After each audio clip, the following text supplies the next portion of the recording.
The sound of a dog barking like crazy tore through the calm afternoon. I rounded the corner just in time to catch sight of a sharply dressed woman, her short bob haircut stiff as a helmet, shoving my sister, Lauren, hard into a thorny rose bush. Lauren's white cane snapped clean in half as she stumbled backward, vanishing into the tangled mess of thorns. Her guide dog, Max, barked like mad, jerking against his harness, trying to get to her. "Get your filthy mutt off my property," the woman yelled, her face twisted in anger as she stood over my sister, who was struggling to get up. "I don't care what disability card you're playing. Rules are rules. Who in their right mind would shove a blind woman, with a guide dog, no less, into a bush full of thorns?" And what this woman didn't realize, while she stood there smugly adjusting her pearl necklace, was that I was standing less than 20 yards away, still wearing my full Army Ranger tactical gear after a deployment. Name's Captain Jake Thompson. And this? This is the story of how an overbearing HOA president got a lesson she wouldn't soon forget. 3 months earlier, my little sister Lauren had moved into Willow Creek Estates over in Arizona. She lost her eyesight about 5 years back in a car accident, but she fought like hell to get her independence back. Now she's a music teacher, an amazing one, and gets around just fine with Max, a sweet, loyal black lab with eyes that could melt your heart. The place seemed like a dream, single-level homes, nice wide sidewalks, close enough to the school where she taught piano. But what Lauren didn't count on was running into someone like Beverly Simmons, the power-hungry president of the Willow Creek Estates HOA. Beverly used to be a corporate lawyer before she retired early, and she poured all that leftover courtroom energy into policing the neighborhood with an iron fist. She wore tailored suits even when checking her mailbox, kept her steel gray bob cut razor sharp, and was never seen without that damn pearl necklace. Honestly, it was like she was always dressed for a trial. Everyone knew her name. Neighbors spoke about her like you talk about a ghost story, low voices, serious looks. Getting a violation from Beverly felt more like getting charged with a federal crime. I'd heard bits and pieces about her from Lauren during our video chats. Of course, my sister always tried to make it sound like no big deal. "She's just really into the rules," Lauren would say, her voice a little too bright, the same voice she used as a kid when she swore she wasn't crying even though you could see the tears. Even through a grainy video call from halfway across the world, I could tell something wasn't right. The problems had started pretty much the minute Lauren moved in. First, she got a written warning, something about unauthorized animal tracks on the sidewalk. When Lauren called to explain that Max was a certified guide dog protected by the Americans with Disabilities Act, Beverly shot back. "The rules don't list exceptions for service animals. Maybe you should find a community that's a better fit." Every week, there was something new. Max's water bowl out on the porch? Unapproved lawn ornamentation. The tiny worn path in the grass where Lauren practiced walking routes with Max? Landscape damage. Even the textured welcome mat, the one that helped Lauren find her front door, was non-compliant with aesthetic standards. Lauren, being the patient soul she is, tried to reason with her. She even invited Beverly to meet with her mobility instructor, just to understand what living with a guide dog actually meant. Lauren had offered to go to an HOA meeting just to talk about reasonable accommodations for guide dogs. But Beverly wasn't having any of it. She shot down every offer my sister made. What I didn't know back then, because Lauren had purposely kept it from me while I was deployed, was just how fast things had gone from annoying red tape to something way more personal. It was only thanks to one of the neighbors, Mrs. Maria Delgado, that I found out how ugly it had really gotten. "Your sister, she's too kind to tell you," Mrs. Delgado wrote in an email that managed to find me all the way at our forward operating base. "This woman, she follows your sister around with her phone, snapping pictures, taking notes, calling them violations. Last week, she even turned off the sprinklers right when Lauren was walking by, trying to confuse her. It's cruel, Captain. It's not right." That email stayed burned into my brain during my final weeks overseas. I mean, I had gone toe-to-toe with Taliban fighters and hadn't felt half the fury I felt toward this suburban tyrant who thought it was okay to mess with my sister. Still, I kept my mouth shut. I knew Lauren wouldn't want me charging in, starting a fight on her behalf. So, I promised myself I'd wait, take a good look at the situation once I got home. When our unit's rotation ended, I decided to surprise Lauren before heading off to Fort Benning. I flew into Phoenix and went straight from the airfield to her house, still wearing my combat uniform, boots and all, my heavy rucksack slung over my shoulder. Mrs. Delgado spotted me standing outside Lauren's empty house and came hurrying over. "You might find your sister near the pond," she told me, her voice soft but urgent. "She's out practicing walking routes with Max. Be careful, Captain," she added, her silver hair catching the sunlight. "That awful HOA woman's been following your sister today. Yesterday, she even threatened to call animal control just because Max shook off the rain and a little water hit her precious sidewalk." I thanked her and started toward the pond, moving fast through the eerily perfect streets of Willow Creek Estates.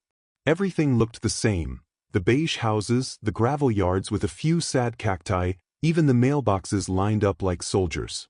The only splash of color I saw was a little purple ball sitting forgotten in a driveway, and honestly, I figured somebody would have filed a violation about it before the sun even went down. I couldn't wait to see Lauren. It had been 14 months since I'd gotten to hug her. We'd always been close, even closer after she lost her sight. When we lost our parents in a small plane crash 7 years ago, me at 25, her at 20, it was just the two of us left. My military career pulled me all over the world, but it never pulled me away from her emotionally. If anything, her sudden blindness 2 years later only made our bond stronger. Even though I knew she fought hard every day to stay independent, to live her life on her terms. I had just turned the corner by the community pond when I heard it, Max's sharp, urgent bark. I knew that bark. It wasn't just him being alert, it was his danger signal. Lauren had sent me videos from his training sessions. This bark meant something was wrong. I rushed around the corner and saw it happening right there.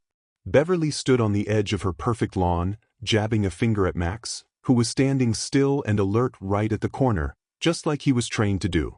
Lauren, holding her white cane in one hand, had her other hand raised, trying to calm things down.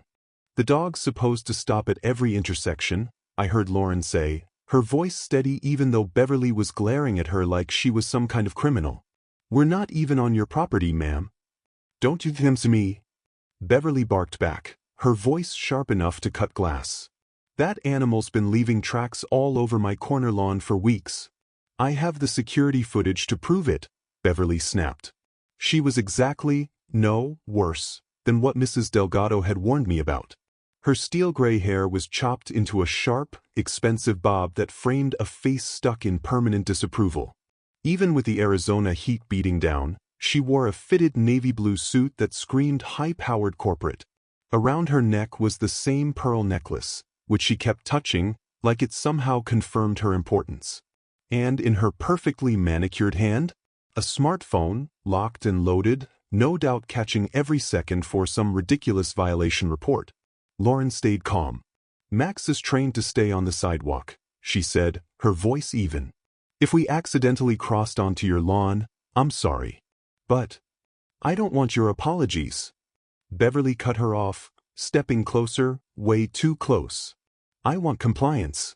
She moved into Lauren's personal space, way past where any decent person would stop, especially when dealing with someone who couldn't even see her coming. "Either control that animal or I'll have him removed," Beverly hissed. I saw Lauren tense up. My sister had always carried herself with poise, even before she lost her vision. But now, I recognized the tiny signs she was rattled, the stiff set of her jaw, the way her fingers tightened around her cane just a little more. She looked beautiful standing there, even in that simple blue dress she wore for teaching, her dark hair falling just past her shoulders, easy to maintain but still soft. At 27, Lauren had this quiet strength about her, a kind of beauty that didn't ask for attention but got it anyway. But right then, facing down Beverly's aggression without any way to read her body language, my sister looked vulnerable. And that ripped a hole straight through my chest. Lauren took a small step back, thrown off by how close Beverly had gotten. "Please," she said quietly, "lower your voice. Max is a certified guide dog, protected by." That's when Beverly snapped. Before Lauren could even finish, Beverly shoved both hands hard against her shoulders and pushed her. Lauren had no way to know there was a thorny rose bush right behind her. She stumbled, helpless, and fell straight into it. Her white cane cracked against the sidewalk with a sickening snap as she went down. Max lunged forward, barking like crazy. It was like the whole thing slowed down, every second stretching out. Lauren's face shifted from confusion to fear. Her hands flailed, searching for something, anything, to grab. The horrible sound of her cane, her independence, snapping apart. The way the thorns tore at her clothes and skin as she disappeared into the bush. And that smug, satisfied smirk on Beverly's face as she watched my sister fall. "You're trespassing now," Beverly announced, like she'd just won a major court case. "And I've got witnesses." Yeah, two stunned neighbors standing across the street, frozen in shock, their mouths open but their bodies glued to the spot. Neither of them moved as Lauren struggled, getting scratched and tangled in the thorns, pain and confusion all over her face. I didn't even think. I was already moving. 14 months in Afghanistan had hardwired my body to react instantly when a threat appeared. And even though I was standing on a picture-perfect suburban street in Arizona, not some dusty village halfway across the world, my instincts didn't care. The weight of my rucksack vanished from my mind. Muscle memory and adrenaline took over. "Max, come!" I called out firmly, my voice cutting through the chaos as I stormed toward them. The big black lab heard that command, heard the confidence in it, and knew exactly what to do. At the sound of my command, Max hesitated just a second, then trotted toward me, whining, clearly worried about Lauren. Even stressed out, that dog's training held strong. He still responded to authority without missing a beat. Beverly spun around when she heard my voice, and I watched her expression shift, fast. One second she was all fired up and full of herself, the next she froze, taking a good, hard look at me. I wasn't just some guy in camo. I was standing there in full combat gear, Ranger tab on my shoulder, captain's bars on my chest, my boots still dusted with sand from Afghanistan. Everything about me, my posture, my stare, screamed military discipline. And judging by her face, she could feel it. I knew the look I was giving her. It was the same one that made green recruits snap to attention and seasoned enemies think twice before picking a fight. "Step away from my sister," I said, my voice steady and calm, but with that edge that made it clear I expected to be obeyed. "No yelling. We're trained not to shout, just to command. And honestly, the quiet authority? Way more unsettling than raising your voice." Beverly's jaw dropped a little, but she caught herself fast, you could tell. Old legal habits kicking in. Reassess, pivot, go on offense. "This woman's dog has been violating HOA rules," she started, her tone stiff. "She's refused to comply with multiple warnings. This is private property and—" I said step away, I repeated, not raising my voice, just walking right past her to get to Lauren. I knelt by the rose bush, careful not to hurt her any worse. "Sis, it's me," I said, keeping my voice low and calm. "It's Jake. I'm gonna get you out of there." "Jake?" Lauren gasped, her voice breaking with surprise and relief. "You're home? I didn't know." "Surprise," I murmured, gently working her free from the tangled thorns. Her arms were scratched up pretty bad, little drops of blood already forming. Her clothes were torn, and there was a fresh cut on her cheek that made my blood start to boil all over again. "Careful, your right side, there's a big branch," I warned, guiding her gently. As I helped her stand, Max pressed in against her leg, staying calm but clearly just as worried about her as I was. The broken pieces of her white cane lay shattered across the sidewalk, a vital tool that cost hundreds of bucks and took years of training to master. Once Lauren was safely upright, I turned back to face Beverly. She had backed up a few steps by now, but she was already pulling herself together, straightening her jacket like she was prepping for court. "As I was explaining," she started, her voice climbing into lawyer mode, "there have been multiple violations." "Ma'am," I cut in, my voice flat, "you just committed assault against a disabled person." "That's not true," she snapped back. "She was trespassing, and I merely defended my property." I didn't bother arguing. Instead, I pulled my phone out of my pocket. "I'd like you to take a look at something," I said, turning the screen toward her. There was the video. The recording had started automatically when I hit the emergency button the second I saw her put her hands on Lauren. Clear as day, Beverly pushing my sister backward into that thorny bush. Beverly's face drained of color. But you could see her brain scrambling, law school instincts kicking into high gear. That video won't hold up, she said quickly. She was violating multiple HOA. I'm not here to talk about HOA violations. I cut her off. I'm talking about Arizona Revised Statute 13 to 1204, I said, my voice cool and even, which defines assault on a disabled person as aggravated assault, punishable by 5 to 15 years in prison. By now, a little crowd had gathered. Neighbors, keeping a safe distance, watching everything unfold.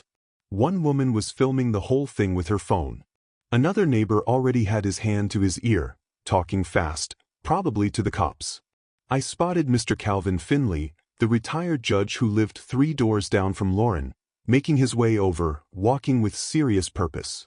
You're not law enforcement, Beverly snapped, but her voice wasn't nearly as sharp as before. She was glancing around at the growing crowd, probably starting to calculate just how bad this was going to look for her precious reputation. No, ma'am, I said, keeping my voice calm but firm. I'm Captain Jake Thompson, U.S. Army Rangers. Just got back from a 14-month deployment. And before that, I served as a paralegal specialist with the Judge Advocate General's Corps. I let that hang in the air for a second before I added, I know the law pretty well, especially when it comes to protecting the rights of disabled Americans. I pointed toward Lauren. My sister's legally blind. She uses a guide dog, which is fully protected under both the Americans with Disabilities Act and Arizona state law. I took a step closer, lowering my voice so only Beverly could hear what I said next. And just so we're clear, the ADA specifically prohibits discrimination against service animal users, even in HOA communities. Your precious rules? They don't override federal law. And you know it. I paused just long enough for it to sink in. You're a former attorney, Beverly, which means you weren't just being ignorant. You knew exactly what you were doing when you went after my sister. It wasn't confusion. It was harassment. Deliberate harassment. That got a reaction. Her eyes snapped to mine, her whole face stiff. How do you know my background? She asked, her voice suddenly tight. Mrs. Delgado filled me in, I said easily. I know you've been systematically harassing Lauren since she moved in, even after she tried to explain her rights to you. I nodded toward her phone, still clutched tight in her manicured hand. I also know you've been following her around, documenting her every move. Which, by the way, could easily qualify as stalking under Arizona law. That's another felony, in case you forgot your own criminal code. Beverly glanced around, really looked, and seemed to realize for the first time that not a single neighbor looked like they were on her side. In fact, a lot of them were staring her down, their faces stiff with anger. I wondered how many of them had kept their heads down for years, afraid of getting on her bad side. How many had just accepted her bullying, thinking they had no choice. It only takes one person standing up to a bully to show everybody else how weak that bully really is. This is ridiculous, she tried to say, but her voice lacked the fire it had earlier. I've just been enforcing the rules everyone agreed to when they bought property here. The rules that violate federal law. A new voice cut in, strong and clear. Mr. Finley had made it to us, stepping in beside Lauren and me, the afternoon sun lighting up his silver hair. I've been warning the board for months, he said, looking right at Beverly, that your interpretations wouldn't hold up in court. I recognized him now, the one board member Lauren had mentioned who voted against Beverly's nonsense but always got outnumbered. Being on the board doesn't give you the right to assault residents, Mr. Finley continued, his voice carrying the deep authority of a man who had spent decades sitting on a bench. And we all saw what happened here. That's when we heard it, the wail of sirens cutting through the heavy air. Someone had definitely called the cops. Off in the distance, a patrol car turned into the subdivision entrance, lights flashing. While we waited for them to arrive, I helped Lauren over to a nearby bench. I checked her over carefully and got Max settled at her feet, The good boy was still holding his calm despite all the chaos. The cut on Lauren's cheek wasn't too deep, but the scratches on her arms would need some proper cleaning. Worse than the physical wounds was the emotional hit. Being attacked, right here in the place that was supposed to be her safe space? That was the kind of thing that leaves a mark you can't see. "I'm so sorry about all this, Jake," Lauren whispered, her voice trembling. Lauren's composure finally cracked now that we had a moment to ourselves. "I didn't want your homecoming to be like this," she whispered, her voice shaking. "Don't apologize," I told her firmly, trying to keep my own anger bottled up for her sake. "This isn't your fault. Not one bit of it." I saw her hands trembling a little as she reached for Max, grounding herself with his steady presence. This was my sister, the one who had relearned how to move through a world that no longer looked the way she remembered. The same woman who mastered Braille faster than anyone thought possible, who fought through endless obstacles to earn her teaching certification.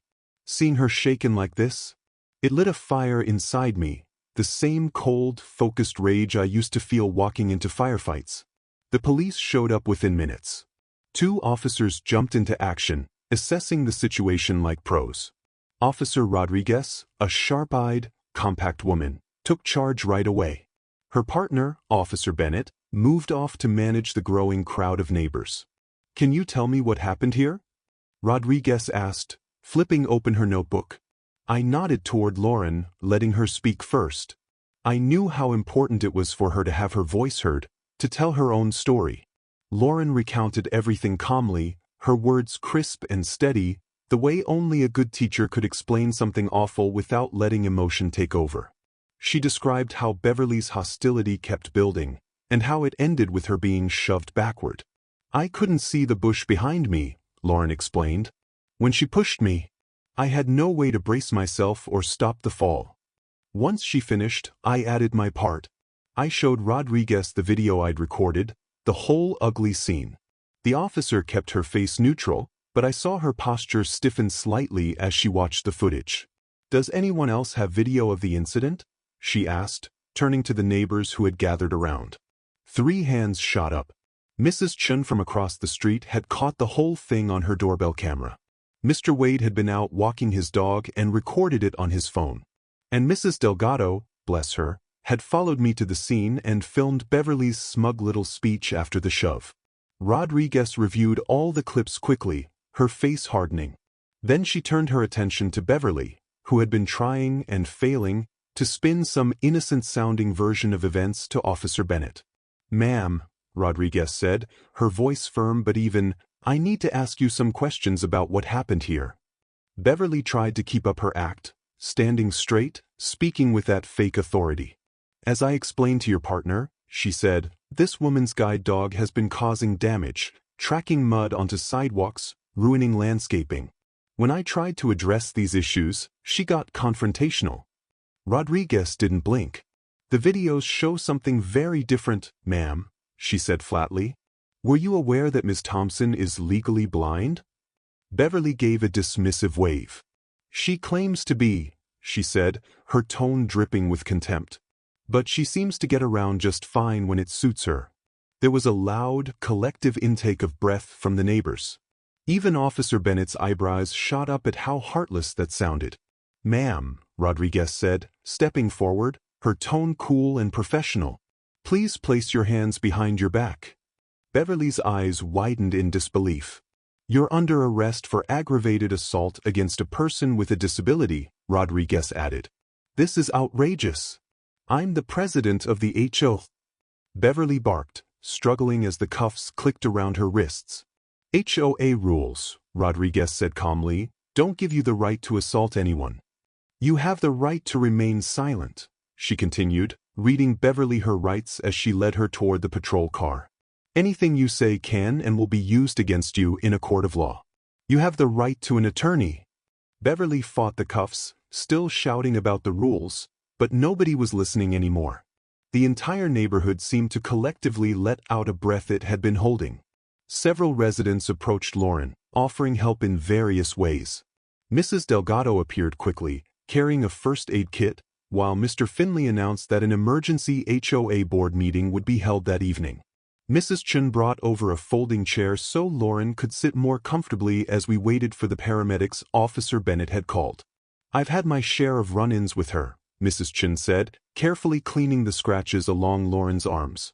"Just last month she fined me for having wind chimes. Said they were non-approved auditory enhancements. But I never had the guts to stand up to her like you did." Lauren shook her head slightly. "I didn't stand up to her," she said quietly. "I just tried to explain about Max. Sometimes," I told her, squeezing her shoulder gently, "explaining your rights is standing up."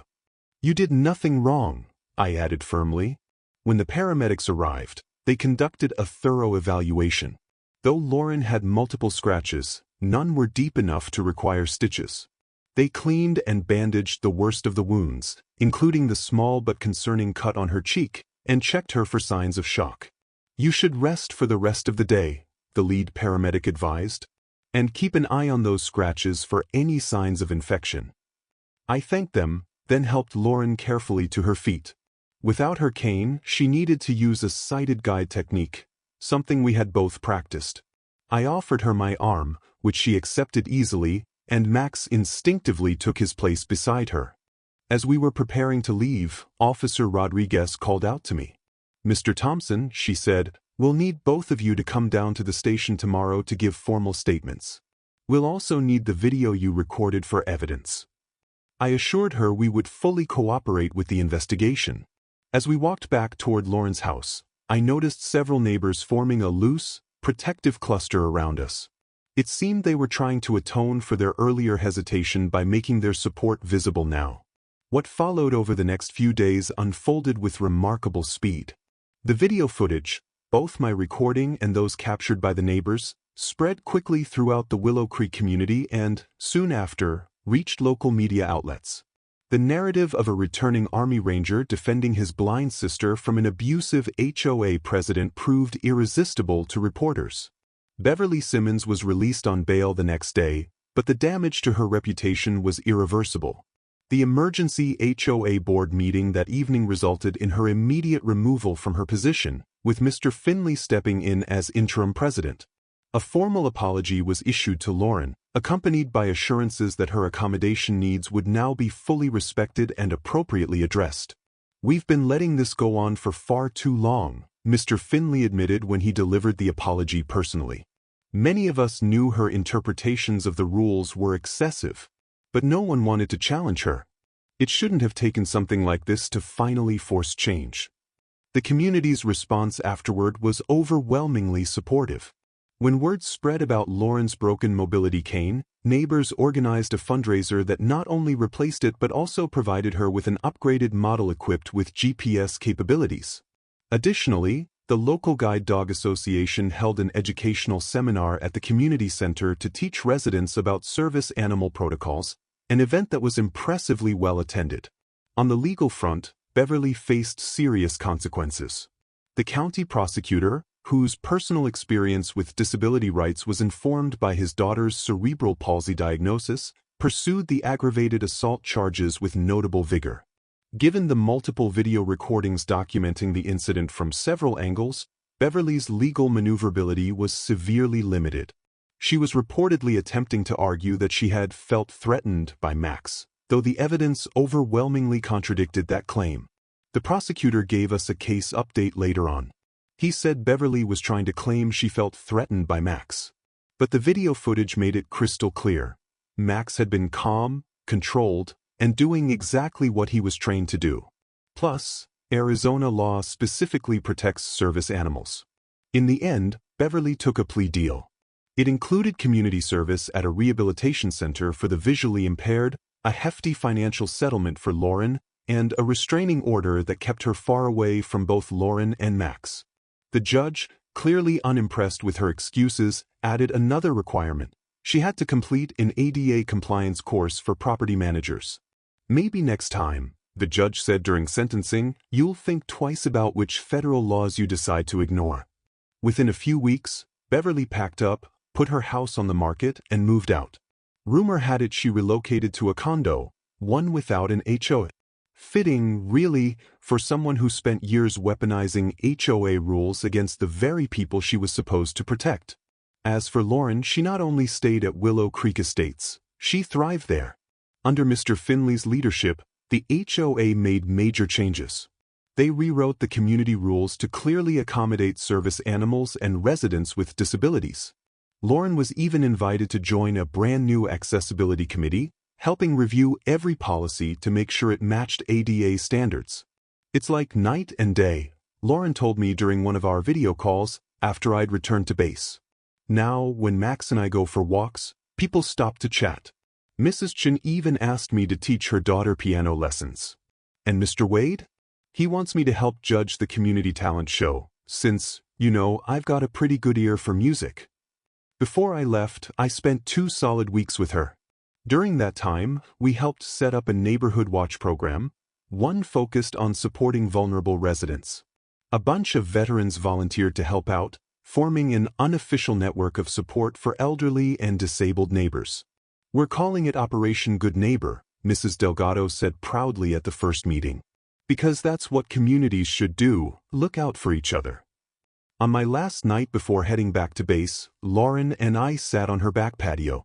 The desert wind stirred the branches of the mesquite trees, and Max lay at her feet, calm but always watchful. The evening air was finally cooling off after another blazing Arizona day. You know what's crazy? Lauren said, running her fingers around the rim of her tea mug. In a weird way, Beverly did me a favor. I turned to her, surprised. How do you figure that? Before all this happened, she said thoughtfully, most people just saw me as the blind woman with the dog. They were polite, but distant. I know all my neighbors. I'm part of the community in a way I never was before. She reached down and scratched behind Max's ears.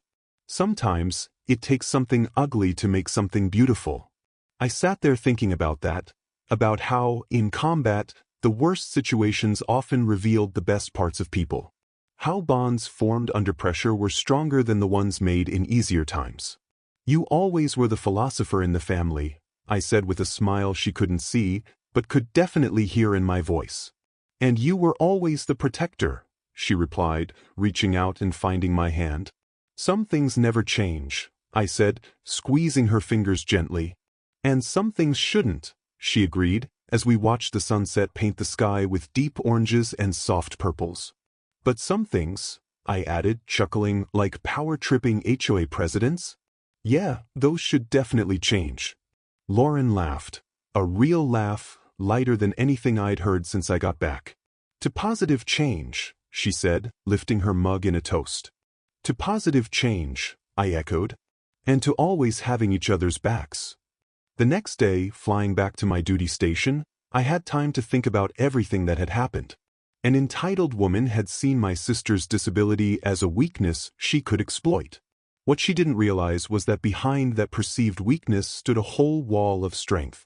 Not just me in my uniform, but an entire community ready to step up once someone showed them how. Sometimes justice comes in the most unexpected ways. A brother returning from war at exactly the right moment. Neighbors finding their courage when it mattered most. A community discovering its better nature in the middle of a crisis. Sometimes, the Karen shoves a blind woman into a rose bush and learns the hard way that actions have consequences.